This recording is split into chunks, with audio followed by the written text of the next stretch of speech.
Saudaraku, hari ini saya akan membagikan satu firman Tuhan. Judulnya adalah pelaksana firman. Jadi kita akan bicara tentang firman. Tahukah saudara bahwa firman itu bukan sekedar sesuatu yang kita baca. Firman bukan sekedar sesuatu yang kita dengar. Tapi firman itu sendiri hidup. Firman itu bergerak. Firman itu berkuasa untuk mengubahkan. Firman itu punya kuasa untuk menciptakan apa yang tidak ada jadi ada. Oke, kita baca terlebih dahulu Alkitab kita. Roma 4 ayatnya yang ke-17. Seperti ada tertulis, engkau telah kutetapkan menjadi bapa banyak bangsa di hadapan Allah yang kepadanya ia percaya, yaitu Allah yang menghidupkan orang mati. Dan kalimat terakhir kita baca bersama dengan keras. 1, 2, 3. Yang menjadikan dengan firman-Nya apa yang tidak ada menjadi ada. Coba Anda renungkan di sini. Artinya firman Allah itu material untuk menjadikan yang tidak ada menjadi ada. Yang tidak ada. Saya mau tanya sama saudara, kalau Anda disuruh mengkategorikan apa saja dalam hidupmu masuk dalam kategori tidak ada. Mungkin sebagian dari tempat ini yang tidak ada jodoh. Atau mungkin anak. Atau mungkin rumah. Atau mungkin pekerjaan. Tapi tangkap firman Tuhan hari ini, Allah yang sanggup menjadikan dengan firman-Nya apa yang tidak ada jadi ada. Doa saya, segala sesuatu yang hari ini masih masuk kategori tidak ada, satu demi satu dibuat jadi ada. Jadi ada, kesembuhan ada, mujizat ada, kemenangan ada, kesaksian-kesaksian yang besar akan ada. Anda akan ceritakan dalam hidup saudara oleh kuasa firman Tuhan. Firman Tuhan itu seperti kayak listrik. Tadi pagi buta tadi ruangan ini masih gelap. Tapi begitu saklarnya dipencet, maka tiba-tiba yang gelap jadi terang. Benar apa tidak? Sama halnya dengan kuasa firman Tuhan juga, tadinya gelap, tadinya nggak ada apa-apanya. Tetapi begitu firman Allah diperkatakan, firman Allah diucapkan, maka yang tidak ada jadi ada. Kita baca Kejadian 1 ayat 1 sampai ayat yang ketiga. Pada mulanya Allah menciptakan langit dan bumi. Ditulis di sini Allah menciptakan, God create. God create. Anda coba kita belajar dari ayat ini bagaimana Allah menciptakan. Gimana yang gak ada supaya jadi ada. Ayat yang kedua perhatikan. Ditulis begini, bumi belum berbentuk. Dan apa? Yang kedua, kosong. Terus yang ketiga, gelap gulita menutupi samudra raya. Dan roh Allah melayang-layang di atas permukaan air. Saya mau tanya sama saudara, kalau ditulis roh Allah melayang-layang di situ, berarti di situ sudah ada Allah belum? Sudah ada. Allah sudah ada di situ. Herannya Allah ada. Kenapa kok bumi masih belum berbentuk? Ada Allah tapi masih gelap. Ada Allah semuanya kosong. Kok belum kebentuk, kok belum ada yang jadi? Padahal Allah sudah ada. Berapa banyak dalam hidup kita merasa hal yang sama. Kita sudah punya Tuhan. Ada Tuhan dalam hidup kita. Ada Tuhan dalam hati kita. Tapi kenapa gak ada kuasa? Kenapa gak ada kemenangan? Kenapa gak ada mujizat? Jangan-jangan sebagian dari kita merasa seperti kejadian pada waktu itu. Semuanya belum kebentuk nih. Ngelihat teman-teman kita yang lainnya maju, wah ngerjain ini jadi itu. Kita kok ngerjain apa-apa belum jadi. Semuanya masih gelap. Kita ngelihat sekeliling kok gelap semua, gak ada terangnya, gak ada titik terangnya, gak ada solusinya, gak ada jalan keluarnya untuk situasi kita. Padahal Allah ada. Ternyata saudaraku, kuncinya ada di ayat yang ketiga. Saya berdoa ketika Anda menangkap ayat yang ketiga ini, mulai hari ini kehadiran Allah dalam hidup saudara akan memanifestasikan kuasa yang besar. Sehingga yang tidak ada akan menjadi ada di dalam kehidupan saudara. Ayat yang ketiga, saya bacakan, ditulis begini. Berfirmanlah Allah, jadilah terang. Saya pernah cerita sama saudara di dalam bagian ini. Bahasa aslinya itu ngomong gini, berfirman Allah, terang jadi. Oke, jadi Allah memerintahkan yang belum ada. Terang apa? Jadi. Pada waktu itu semuanya gelap. Tapi yang Allah perkatakan terang jadi. Artinya antara firman dengan keadaan itu berkebalikan. Mungkin itu yang Anda rasakan saat ini dengar khotbah tiap minggu di gereja. Tapi kok beda ya sama situasiku. Firman Tuhan ngomongnya begitu, tetapi kenapa keadaan saya persis sebaliknya. Tahukah saudara, seringkali ya kayak gitu. Dimulainya awalnya roh Allah ada aja, tetapi keadaannya tetap gelap. Dan itu beda sama firman Allah yang adalah terang. Tapi ketika firman terang itu diperkatakan, diucapkan, terang jadi. Walaupun gelap, tapi ngomongnya terang jadi. Oh, saya berdoa mulai hari ini Anda tahu berkata-kata. Anda tidak sekedar berkata-kata menjelaskan analisa keadaan saudara, analisa situasi saudara. Doa saya mulai hari perkataan mulut saudara untuk memperkatakan firman Allah. Perkataan mulut saudara untuk melepaskan kuasa di dalam firman Allah. Karena ketika Allah berkata terang jadi, walaupun melihatnya gelap, walaupun di sekelilingnya belum kebentuk, semuanya gelap gulita, kosong semuanya. Tapi ngomongnya terang jadi. Mari kita baca ayat ketiga tadi bagian terakhir. 1, 2, 3. Lalu apa? Terang jadi. Ditulis begini. Lalu. Berarti tadinya belum. Setelah Allah berfirman. Lalu. Maka babak berikutnya. Yang gelap. Sekarang terang jadi. Mulai hari ini sementara firman ini diperkatakan atas hidup saudara, saya berdoa mujizat jadi.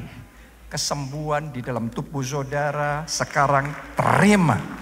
Terjadilah dalam nama Yesus pemulihan keluarga, pemulihan dalam pernikahan itu jadi. Saya berdoa mujizat-mujizat besar seperti yang tadi kita nyanyikan. Saya nggak tahu ketika tadi Anda menyanyikan, sebagian orang cuma nyanyi lagu. Ku nyanyi haleluya, mujizat besar pasti terjadi. Tapi saya tidak sekedar menyanyi lagu. Saya sedang memperkatakan firman Allah. Aku nyanyi haleluya, aku sorak haleluya. Mujizat besar pasti terjadi. Ketika Anda tahu memperkatakan firman Tuhan, satu kuasa Allah akan dilepaskan. Dan ketika kuasa Allah bekerja, mujizat jadi. Terima itu, tangkap itu, aminkan itu dalam nama Tuhan Yesus, amin. Saya berdoa dalam hidup saudara mujizat keuangan jadi. Pertobatan seisi keluarga, bahkan keluarga besar saudara jadi. Kemenangan saudara mengalahkan dosa. Kadang-kadang dalam hidup kita kepingin menang atas dosa. Tapi jatuh bangun terus, gagal lagi, salah lagi. Tapi saya berdoa kemenangan atas dosa jadi. Kelegaan dan damai sejahtera. Hidup saudara dipenuhi damai dan sukacita dari Tuhan. Jadi depresi, stres, frustasi lenyap, diganti sukacita ilahi yang dari Tuhan. Kita kasih tepuk tangan yuk yang meriah buat Tuhan kita. Mari kita lihat cara kerjanya firman Tuhan itu. Kenapa kok bisa membuat yang tidak ada jadi ada? Ada di ayat Yesaya 55. Ayat 10 sampai ayat yang ke-11. Nanti Anda akan ngerti gimana kok firman itu bisa membuat yang tidak ada jadi ada. Ternyata digambarkan seperti ini. Sebab seperti apa? Hujan. Gambarannya tuh firman kayak hujan dan salju turun dari langit. Artinya dari atas. Firman itu datangnya dari Tuhan. Oke, dan seperti hujan dan salju turun dari langit dan tidak kembali ke situ, tidak balik naik ke atas lagi. Melainkan apa? Mengairi bumi. Tadinya buminya tandus, sekarang diairi. Maka yang tandus jadi basah. Oke, lihat ini. Membuatnya apa? Subur. Tadinya gersang, sekarang sudah diairi. Yang gersang jadi subur. Dan kemudian apa? Menumbuhkan tumbuh-tumbuhan. Artinya tadinya benih-benih yang ada di situ karena kering, tandus, dia nggak bisa bertumbuh. Tapi begitu hujan turun, maka benih-benih itu akan mulai tumbuh. Dan akan mulai muncul tumbuh-tumbuhan. Terus lanjutkan. Memberikan benih kepada penabur dan roti kepada orang yang mau makan. Kenapa? Ini panen. Begitu panen, Anda dapat tuaian itu, maka dua. Yang sebagian Anda makan, Anda nikmati, itu roti untuk dimakan. Yang sebagian itu benih berikutnya untuk ditaburkan, supaya ada panen berikutnya. Tapi ini kuasa firman Tuhan. Ternyata firman Tuhan ketika diperkatakan, terang jadi. Dalam nama Yesus terang jadi. Alkitab ngomong, biarlah yang tidak berdaya berkata, aku pahlawan. Walaupun kita lagi lemah, walaupun kita lagi kalah, walaupun kita dibuat tidak berkutik, walaupun jalan kita semuanya ditutup. Tapi dalam Yesus aku pemenang. Ada lebih dari pemenang. Tuhan sanggup buka jalan. Ketika engkau mulai memperkatakan itu seperti tadi. Hujan yang turun dari atas ke bumi, gak akan balik ke atas, tapi akan mengairi, akan membasahi, akan menyuburkan, dan akan menumbuhkan. Jadi mulai hari ini kalau ngelihat tandus, kalau ngelihat kering, mungkin yang kering adalah pekerjaan saudara, mungkin yang kering adalah keuangan saudara hari-hari ini. Dan godaan yang paling gampang keluar dari mulut kita adalah ngomong, berat ini, susah ini, kering semuanya ini. Keadaan beda seperti tahun-tahun yang dulu nih. Tapi tantangannya buat kita, saat kering ngomongnya basah, saat tandus ngomongnya subur, saat semua parameter dalam pekerjaan sudah turun, tapi Anda berkata ada kemenangan, ada solusi, ada jalan keluar. Anda nggak ngomong itu untuk menipu diri sendiri, tapi Anda sedang memperkatakan firman Tuhan dengan iman. Anda sedang melepaskan kuasa firman Tuhan, karena firman Tuhan itu hidup. Firman Tuhan itu bukan sesuatu benda mati, no. Firman Tuhan itu adalah pribadi Allah sendiri. Ketika Anda bekerja sama dengan firman Tuhan, Anda bekerja sama dengan Allah, maka di situ kuasa Allah bekerja. Kuasa Allah ketika bekerja, itu yang akan membalikkan kegagalanmu dirubah menjadi keberhasilan, kekalahan saudara dirubah menjadi kemenangan. Dengan kuasa firman. Jadi para pengusaha, di sini saya yakin ada banyak pengusaha, kalau semua parameter sudah turun, jangan ikut lemas dan ngomong, ya susah sekarang berat. No. Mulut saudara perkataan firman. Belajar dari Allah, ngelihatnya gelap, ngerasanya gelap. Tapi berfirmanlah, berkatalah Allah, jadilah terang. Saya percaya di tempat ini saya sedang berbicara sama orang-orang yang hebat, yang masa depannya gilang gemilang, dan Tuhan sedang bawa saudara tetap naik dan tidak turun. Mungkin Anda merasa situasimu turun terus, tapi saya perkatakan, deklarasikan firman Allah atas hidup saudara. Tangan Tuhan yang menopang saudara, yang akan memberi kekuatan dan membawa saudara tetap naik dan tidak turun, terbang tinggi bagaikan rajawan. Tahukah saudara, itu perkataan yang ketika diucapkan orang lain gak ngerti, dipikirnya nipu diri. Tuhan ngomong sama Abram, sekarang aku ganti namamu jadi Abraham. Tadinya Abram, dia belum punya anak, satu pun gak bisa.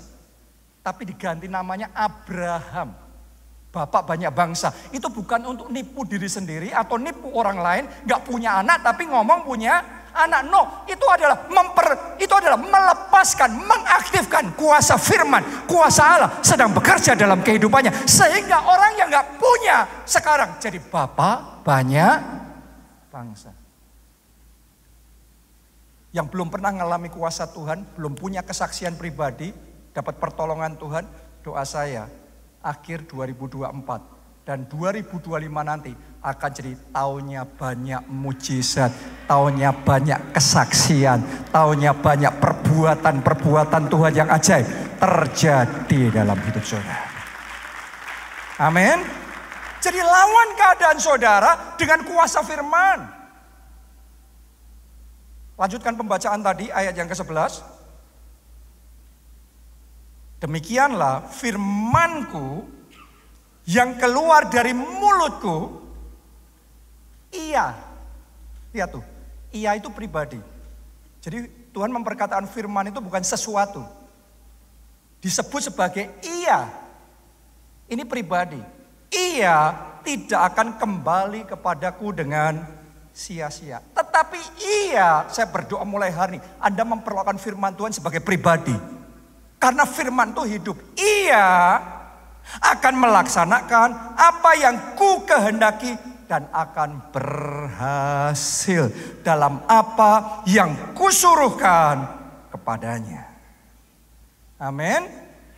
Jadi mulai hari ini saya berdoa sementara Anda belajar memperkatakan firman Tuhan itu, setiap perkataan firman Tuhan yang Anda ucapkan satu demi satu berhasil. Ia tidak akan kembali dengan sia-sia, tetapi ia akan melaksanakan yang diperintahkan kepadanya dan ia akan berhasil. Akan ada hasil kemenangan, akan ada hasil terobosan, akan ada hasil buah-buah pertobatan yang nyata, akan ada hasil kemuliaan Tuhan dinyatakan dalam hidup saudara. Amin. Nah sekarang berikutnya lagi, dua mekanisme firman Tuhan bisa terlaksana. Karena di ayat tadi yang kita baca awal, Allah yang menjadikan dengan firman-Nya apa yang tidak ada jadi ada. Nah, firman supaya bisa jadi ada, supaya benar-benar terlaksana, ada dua mekanisme. Nomor satu, firman terlaksana tanpa perlu melakukan apapun. Jadi kitanya nggak perlu ngelakuin apa-apa, tapi karena Allah sendiri yang berfirman, Allah sendiri yang berjanji, maka semua yang diperkatakan Allah pasti jadi. Dalam hidup saya, dalam perjalanan saya sama Tuhan, saya belajar saudaraku, ada saat-saat tertentu Tuhan ngomong sama saya, kamu duduk manis saja. Aku yang take over. Aku yang ambil alih situasimu. Dan kalau saya nurut sama Tuhan, saya duduk manis yang mana itu agak susah buat saya. Karena saya tipe eksekutor, saya tipe yang di lapangan untuk wah ini itu dan lain sebagainya. Saya harus narik diri, nahan diri untuk belajar tinggal tenang dan percaya. Tapi kalau saya nurut yang Tuhan ngomong diam, saya diam. Tangannya yang ajaib. Dia yang akan bekerja. Membuat semuanya jadi. Walaupun kita nggak melihatnya mungkin. Walaupun kita nggak merasanya mungkin, belum tentu Tuhan tidak bekerja. Ada orang-orang di tempat ini, Anda belum melihat Tuhan bekerja, tetapi tanpa engkau sadar, di balik layar Dia sedang bekerja. Dia sedang men-setting situasi-situasi dalam hidup saudara. Dia sedang membuat pengaturan-pengaturan untuk bekerja, membuat yang difirmankannya jadi terlaksana di dalam hidup saudara. Oke, contohnya Maria. Coba Anda renungkan.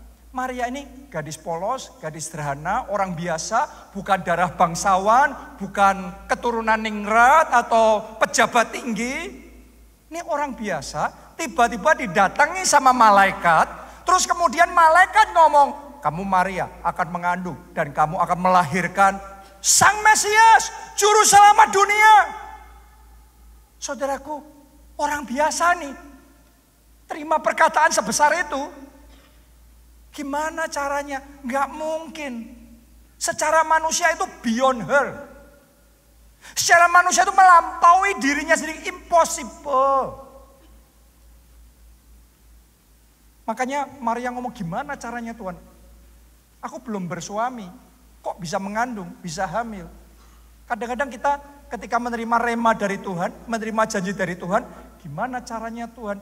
Bayar semua utang ini, 7 keturunan enggak selesai. Tapi Tuhan ngomongnya lunas.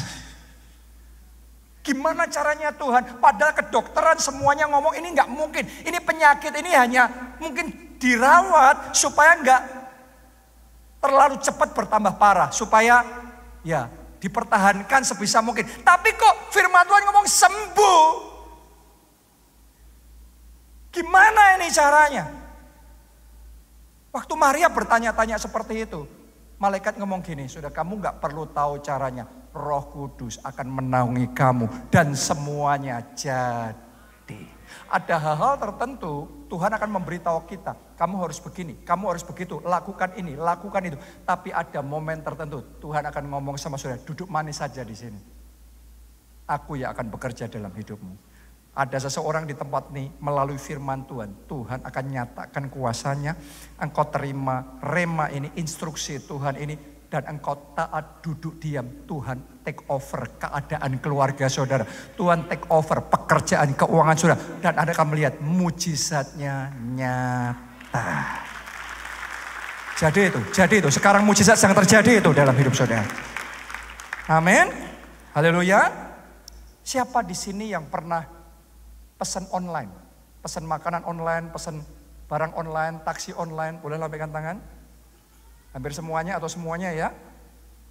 Nah, saya tanya, kalau Anda pesan online dan Anda sudah klik OK, finalnya Anda klik, yang berikutnya Anda lakukan apa? Ya nunggulah, sabar aja. Anda mau tergesa-gesa sampai gimana wong? Makanannya baru diproses, disiapin. Anda mau telepon, hubungin lagi, ayo cepet. Ojek online-nya juga butuh waktu. Dari restoran itu sampai ke tempat saudara. Anda hanya duduk manis saja. Nanti kalau sudah waktunya pesanan Anda akan nyampe. Jadi sabar. Saya kadang-kadang kalau sudah selesai pesen, terus kemudian saya sibuk aktivitas yang lain, saya lupa. Lupa pun pesanan saya tetap nyampe. Kalau kita pesan online saja bisa sabar, harusnya saudara dan saya terhadap janji firman Allah, kita harus sabar dan percaya kalau Allah berjanji, Dia akan menggenapi setiap janjinya dalam hidup kita. Haleluya. Ini yang dialami oleh Yosafat. Waktu itu Yosafat sedang diserang oleh dua bangsa sekaligus. Bani Moab dan Bani Ammon. Secara manusia nggak ada harapan tuh untuk dia bisa terlepas dari keadaan itu. Secara manusia harusnya habis. Tapi mari kita baca 2 Tawarik 20 ayat yang ke-17. Petunjuk Tuhan buat Yosafat pada waktu itu. Tuhan ngomong begini. Dalam peperangan ini, ada banyak peperangan, tapi dalam peperangan ini, nggak semua peperangan Anda harus bisa membedakan.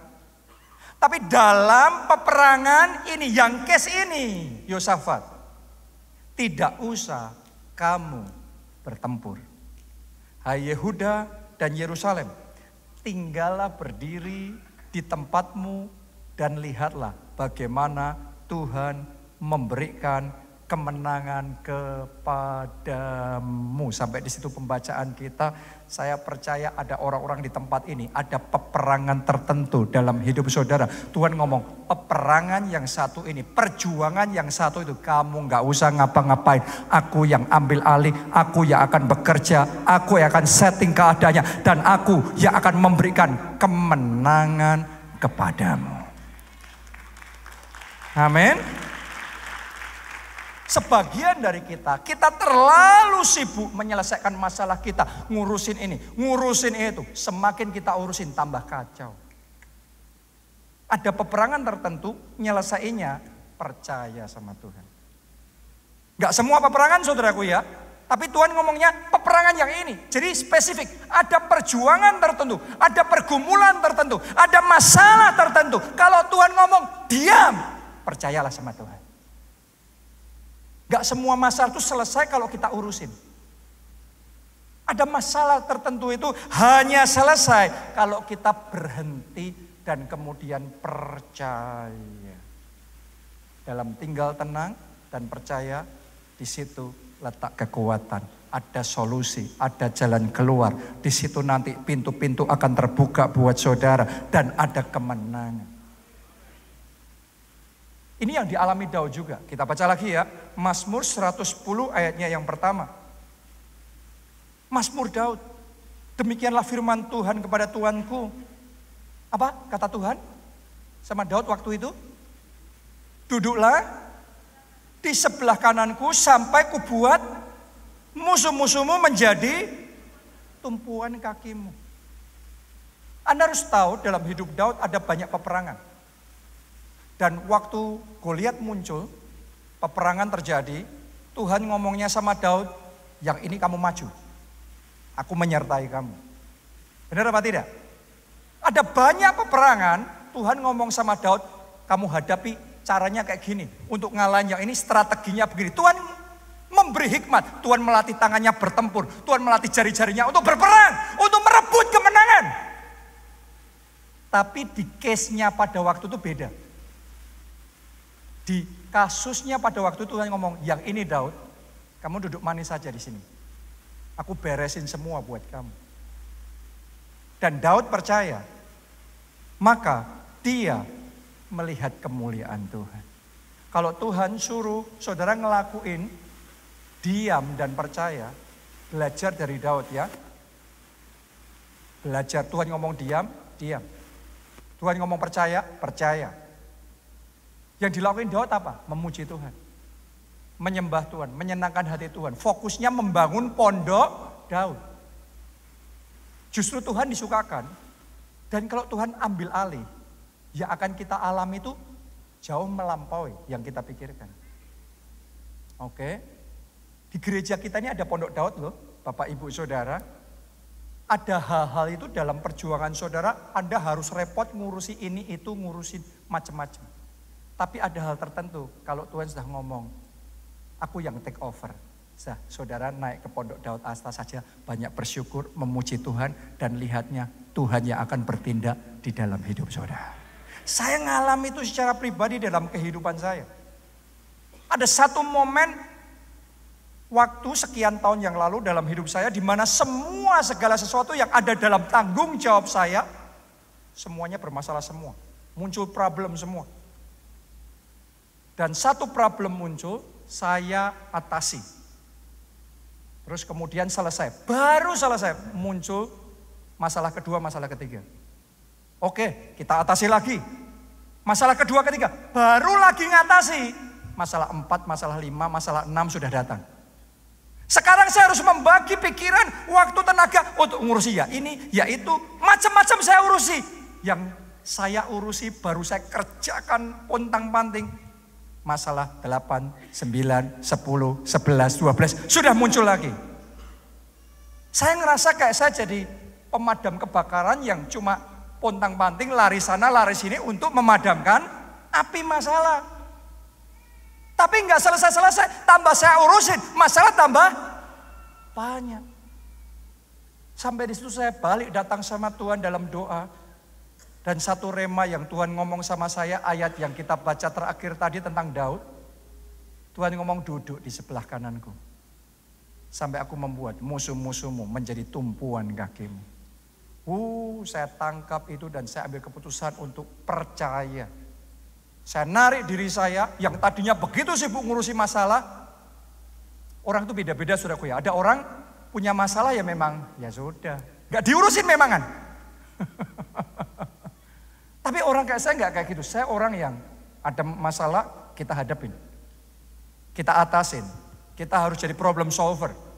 Jadi dengan tipe seperti saya harus menarik diri saya untuk tidak ngurusin masalah dan belajar mempercayakan semuanya sama Tuhan. Saya berdoa Anda juga bisa belajar mempercayakan keluargamu, mempercayakan anak-anakmu. Nanti kalau gini gimana Pak? Kalau gitu gimana? Percaya.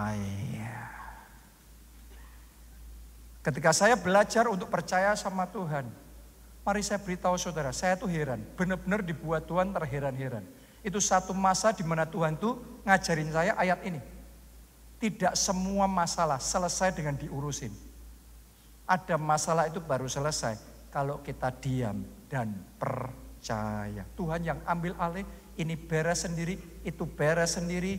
Orang-orang yang bersatu menyerang saya, tiba-tiba tercerai-berai semuanya kacau semuanya mereka. Dan keadaan dibalikkan begitu rupa. Akhirnya ada kemenangan, ada terobosan, ada kemajuan. Malah ada lompatan-lompatan besar yang Tuhan kerjakan. Doa saya, terjadilah itu juga. Terjadilah dan alamilah itu secara pribadi dalam hidup saudara. Belajar percaya. Malah kadang-kadang kalau kita nggak hati-hati, kita gegabah bertindak saat Tuhan ngomong diam, maka kita itu bisa menggagalkan apa yang seharusnya kita bisa alami dari Tuhan loh. Saya nggak punya waktu untuk cerita sama saudara, akan tetapi ini yang dialami oleh Raja Saul pada waktu itu. Dalam peperangan melawan Amalek, Tuhan ngomong, Nabi Samuel ngomong, menyampaikan pesan Tuhan kepada Raja Saul, kamu tunggu 7 hari. Sampai aku datang dan aku yang akan mempersembahkan korban, setelah itu baru kita perang. Tapi sampai dengan waktu yang ditentukan, Nabi Samuel belum datang. Padahal musuh sudah mulai menyerbu. Akibatnya barisan tentara Israel mulai kacau ini, mulai goyang nih, mulai kocar-kacir nih. Dalam keadaan yang seperti itu, Raja Saul panik. Disuruh nunggu, tapi sekarang panik dia. Dia langsung take over, sudah aku ambil alih aja. Aku yang memimpin mempersembahkan korban. Samuel nggak datang-datang ditunggu. Sudah kita jalan sendiri.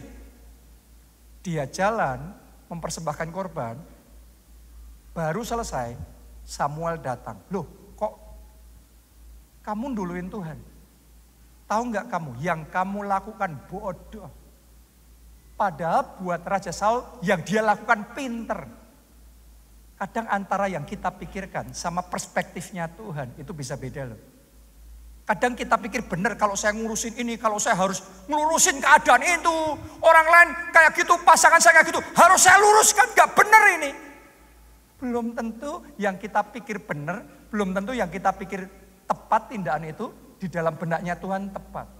Kadang-kadang ada waktunya nahan mulut kita untuk nggak bicara. Nahan tindakan kita untuk tidak bergerak.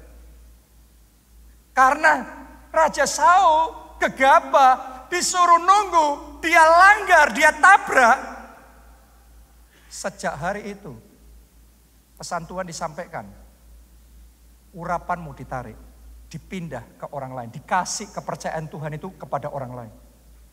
Akhirnya apa yang harusnya rencana Tuhan besar, yang harusnya bisa dia alami, gagal karena gegabah bertindak.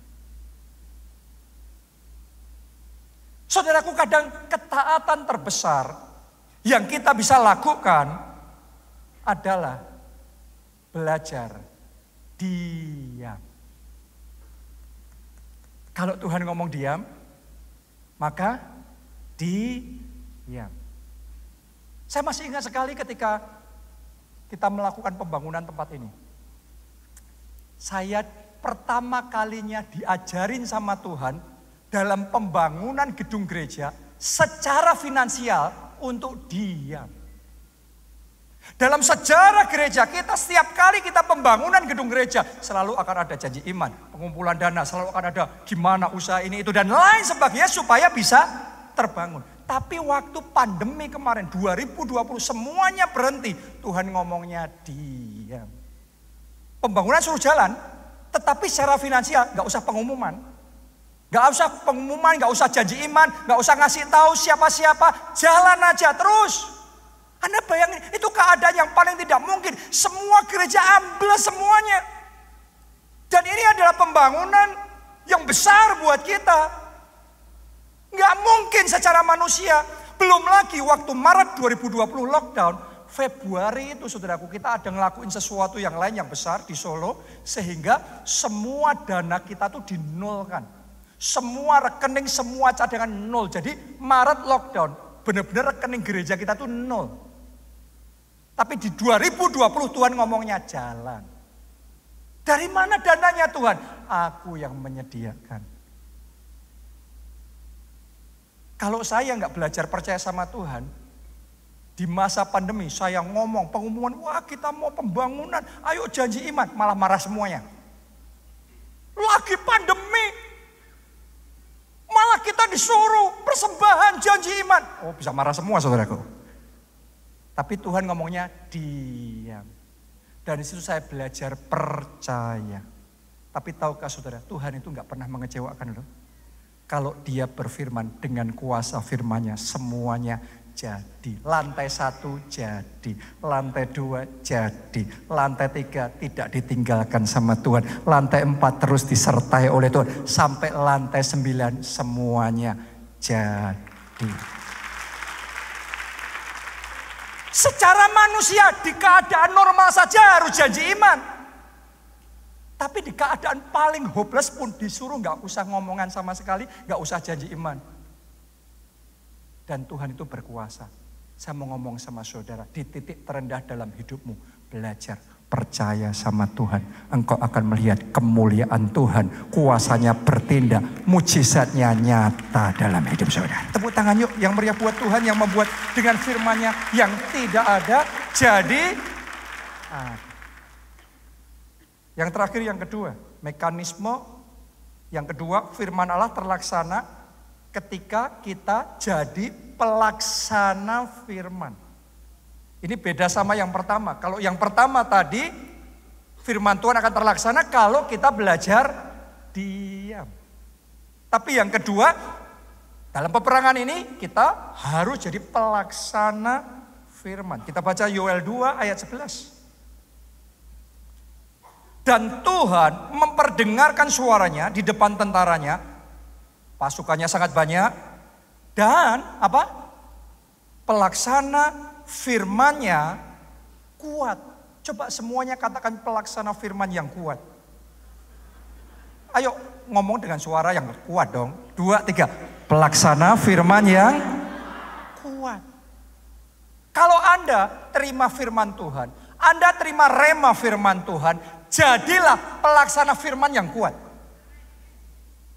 Sama-sama melakukan firman. Kalau di titik Tuhan ngomong, kamu maju yang ini, kamu perang yang ini, kamu berjuang yang ini.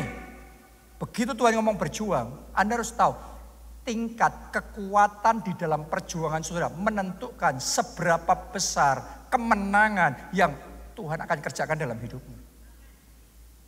Jangan jadi pelaksana firman, jadi sih, tapi loyo, lemah. Jadilah pelaksana firman yang kuat. Kalau Tuhan suruh Anda untuk bergerak, bergeraklah. Kalau Anda disuruh oleh Tuhan maju menghadapi Goliat, maju hadapi itu. Berjuang all out, segenap kekuatan kerahkan itu. Jadilah pelaksana firman yang kuat. Anda akan melihat kuasa Tuhan besar dinyatakan dalam hidup saudara. Mari kita baca yang dialami oleh Yosua dan bangsa Israel. Kita baca di Yosua 23 ayat 14.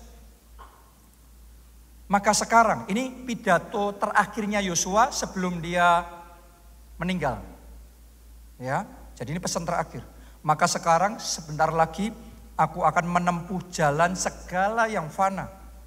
Sebab itu insaflah dengan segenap hatimu dan segenap jiwamu, bahwa satu pun dari segala yang baik yang telah dijanjikan kepadamu oleh Tuhan Allahmu tidak ada yang tidak dipenuhi. Semuanya telah digenapi bagimu. Tidak ada satupun yang tidak dipenuhi. Saya berdoa blessing yang ini Tuhan berikan dalam hidup saudara. Mulai hari ini semua yang pernah dijanjikan Tuhan sama saudara. Semua visi dan impian yang pernah Tuhan taruh di dalam hidup saudara. Setiap rema yang Tuhan berikan dalam hidup saudara. Semuanya tergenapi. Tidak ada yang tidak terjadi. Semuanya terjadi dalam hidup saudara. Tapi Anda harus tahu. Di kasusnya bangsa Israel dan Yosua ini untuk dapat janji Tuhan, yaitu tanah perjanjian, tanah yang berlimpah-limpah dengan susu dan madunya, cara dapatnya bukan diam. Yang Tuhan ngomong sama Yosua dan bangsa Israel, bukan kamu duduk manis di sini. No. Yang Tuhan ngomong seberangi sungai Yordan. Take over Jericho, take over Ai, take over satu demi satu wilayah di tanah perjanjian. Disuruh untuk perang. Kalau mereka nggak respon, mereka disuruh maju malah diem, ya nggak dapat apa-apa. Berapa banyak orang Kristen ngomong, Tuhan kapan aku diberkati? Jawaban Tuhan, aku sudah berkati kamu. Kapan kamu mau maju dan berjuang? Kapan kamu kerja keras? Kapan kamu bayar harga dengan sungguh-sungguh? Kadang-kadang di benak kita berpikir semuanya Tuhan yang ngerjain. Ada momennya semuanya Tuhan yang ngerjain. Kita cuma duduk manis, jadi sendiri. Tapi kebanyakan momen adalah Allah turut bekerja dalam segala perkara untuk mendatangkan kebaikan. Most of the time Tuhan mau kita bergerak. Most of the time Tuhan mau kita berkarya. Tuhan mau kita melakukan bagian kita. Makanya di dalam Tuhan memberikan janjinya kepada Yosua dan bangsa Israel. Ada satu warning yang Tuhan kasih. Coba kita baca lagi ya kitab Yosua tadi. Mundur beberapa pasal. Kita baca Yosua 18 ayat yang ketiga. Sebab itu berkatalah Yosua kepada orang Israel. Berapa lama lagi kamu bermalas-malas? Sehingga tidak pergi menduduki negeri yang telah diberikan kepadamu oleh Tuhan Allah nenek moyangmu. Jadi di mata Tuhan, Tuhan tuh ngomong, aku sudah memberikan loh negeri ini sama kamu. Dan kalau Anda baca Alkitab, Anda akan mendapati, Tuhan sudah ngomong sama mereka, aku kasih sama kamu wilayah dari sono sampai sono ya. Terus dari sebelah sini sampai situ ya. Semuanya ini disebutin Tuhan satu persatu. Ku berikan kepadamu. Tapi ternyata di dalam perjuangan mereka, ketika mereka fight merebut perjanjian, mereka dapat tanah di sini, mereka dapat tanah di situ, dapat sini, dapat situ. Baru setengah, terus mulai nyaman. Terus mulai capek, nyantai dulu, Sampai ditegur sama Yosua, kapan? Berapa lama lagi kamu akan malas-malasan? Itu sudah kuberikan kepadamu, tapi hanya kamu dapat kalau kamu perang. Kadang-kadang sebagian orang Kristen berpikir kalau Tuhan sudah ngasih janji, maka terjadi sendiri. Tiba-tiba semua penduduknya menyerah sendiri. Silahkan ambil alih semuanya. Maunya terima jadi. No way. Ada situasi momen Anda gak usah ngapa-ngapain. Tuhan yang akan ngelakuin. Tapi most of the time, kebanyakan kalau Tuhan janji, kita harus meresponi, kita harus berjuang, kita harus fight, kita harus mengerahkan segenap kemampuan kita, segenap kekuatan kita untuk mengejar janji Tuhan sampai semuanya. Semua yang baik yang dijanjikan Tuhan kepada kamu, semuanya tergenapi 100%. Tidak ada yang terluput, tidak ada yang terlewat, semuanya terjadi dalam hidup kita.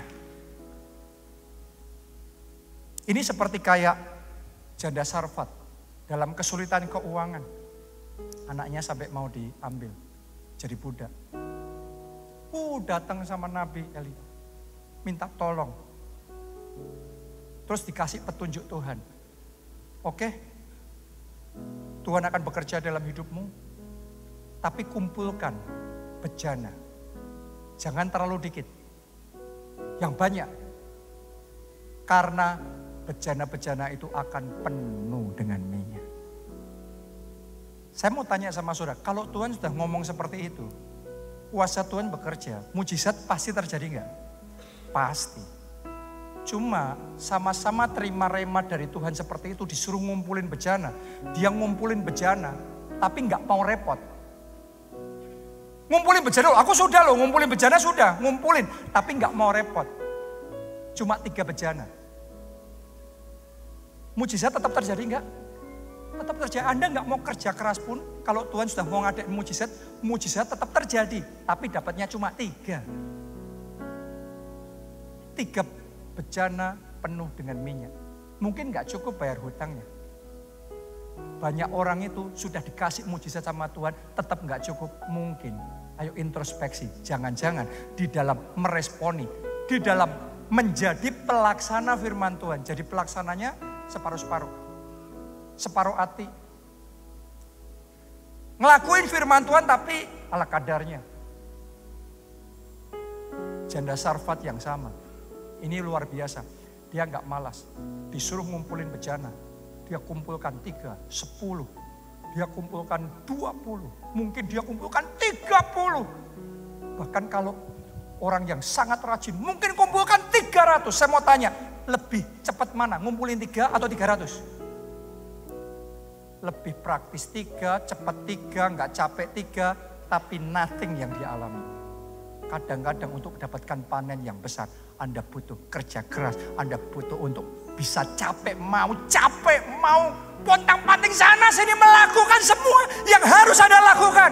Keringatan semuanya.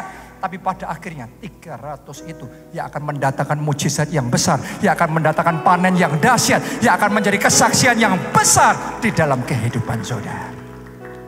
Jadilah pelaksana firman yang kuat. Begitu Tuhan sudah ngomong. Saya tahu dalam hidup saya ada momen-momen kalau Tuhan sudah ngomong. Saya kerjain dengan segenap kekuatan. Buat Tuhan, measure dari miracle itu unlimited. Gak ada batasannya. Kalau Tuhan sudah mau bekerja itu, terserah kamu. Seberapa kamu percayanya, aku kerjain. Jadilah pelaksana firman yang kuat. Saya masih ingat sekali, waktu saya sekolah Alkitab di Amerika. Itu persis sebelum Krismon. Dan waktu itu dolar masih 2000, sekitar itu. 2000 sekian, saya lupa persisnya. Tiba-tiba Tuhan ngomong sama Pak Obaja, beli dolar sekarang. Beli dolar, jangan terlalu dikit, yang banyak. Kayak Janda Sarfat tadi kan, kumpulin bejana, jangan terlalu sedikit, yang banyak.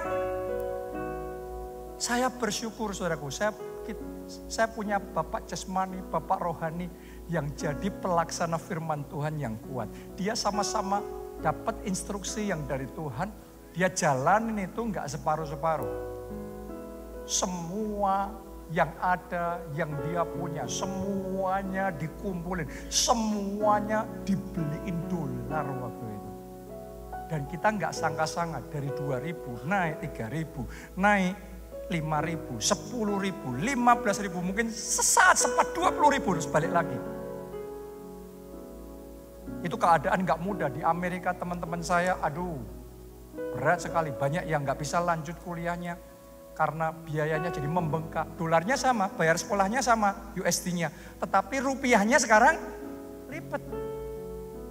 Banyak yang harus pulang. Tapi karena Tuhan sudah bicara dulu sama papa saya dan dia jadi pelaksana firman yang kuat. Benar-benar itu Tuhan cukupkan semuanya. Tahu nggak saudaraku, selama sekian tahun saya sekolah di sana.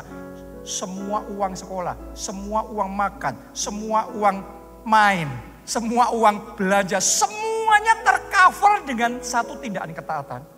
Setelah semuanya selesai, saya balik ke Indonesia, sisanya masih ada. Saya hitung, kalau itu dirupiahkan, itu adalah jumlah uang yang pertama kali dibeliin dolar, sisanya ini masih 3 kali lipatnya uang yang dipakai untuk dolar. Jadi saya dapat beasiswa dari surga, dibayarin semuanya. Uang sekolah, shoppingnya, makannya, biaya hidup semuanya, tiket bolak-balik. Masih sisa 3 kali lipat. Itu mujizat 5 roti dan 2 ikan, masih sisa 12 bakul. Saya berdoa, terjadilah juga dalam hidup saudara. Jadilah pelaksana firman yang kuat. Anda akan melihat kemuliaan Tuhan. Mari bangkit berdiri bersama-sama. Nyanyikan lagu ini. Berkaryalah Roh Kudus, bekerjalah sekarang. Ku percaya kuasa-Mu tak pernah gagal, mengubah gelap menjadi terang.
gelap menjadi terang.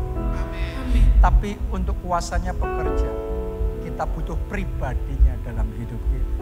Karena itu saya ajak kita semua untuk buka hati terima Yesus sebagai Tuhan dan Juru Selamat. Ada yang belum, ini kesempatan besar buat saudara. Karena ketika Anda terima Yesus sebagai Tuhan dan Juru Selamat, maka Anda akan terima pengampunan dosa. Dosa yang merah seperti kirmisi diputihkan seperti salju. Anda juga akan terima jaminan keselamatan untuk bisa masuk dalam kerajaan surga. Anda yang mau itu, ayo kita angkat dua tangan kita. Ikuti doa ini. Katakan, Tuhan Yesus, Tuhan Yesus, masuklah dalam hatiku. masuklah dalam hati. Jadilah Tuhan dan Juru Selamatku. Jadilah Tuhan dan Juru Selamat. Ampuni dosa-dosaku. Ampuni dosa-dosa. Selamatkan aku ya Tuhan. Mulai sekarang Mulai sekarang, hidupku milik Tuhan Yesus. hidupku milik Tuhan Yesus. Aku mau ikut Yesus. Aku mau ikut Yesus. Aku mau melayani Yesus. Aku mau melayani. Dan aku percaya Karena aku percaya aku sudah diselamatkan. sudah Pakai aku ya Tuhan. pakai aku ya Untuk menyelamatkan keluarga untuk menyelamatkan keluarga, teman-temanku, teman-teman, dan sebanyak mungkin orang. banyak. Terima kasih Terima Tuhan. kasih. Amin. Yang kedua, saya mau berdoa buat saudara. Kalau Anda merasa butuh untuk kepekaan yang dari Tuhan, supaya bisa membedakan dalam peperangan mana harus perang, dalam peperangan mana hanya butuh duduk diam. Anda yang merasa butuh petunjuk Tuhan itu, butuh kepekaan dari Tuhan, angkat dua tangan saudara dan doa. Katakan, ya Roh Kudus, Ya Roh Kudus, aku butuh kepekaan itu. aku butuh kepekaan. Berikan kepadaku Berikan kepekaan kepekaan untuk membedakan untuk membedakan peperangan yang mana aku harus diam peperangan yang mana yang harus dan peperangan yang mana aku harus berperang. dan peperangan yang mana harus Ajari aku ya Tuhan. ajari aku ya Tuhan. ajari aku. Sekarang masing-masing angkat suara dan berdoa bahwa keadaan keluarga, keadaan pekerjaan, kesehatan,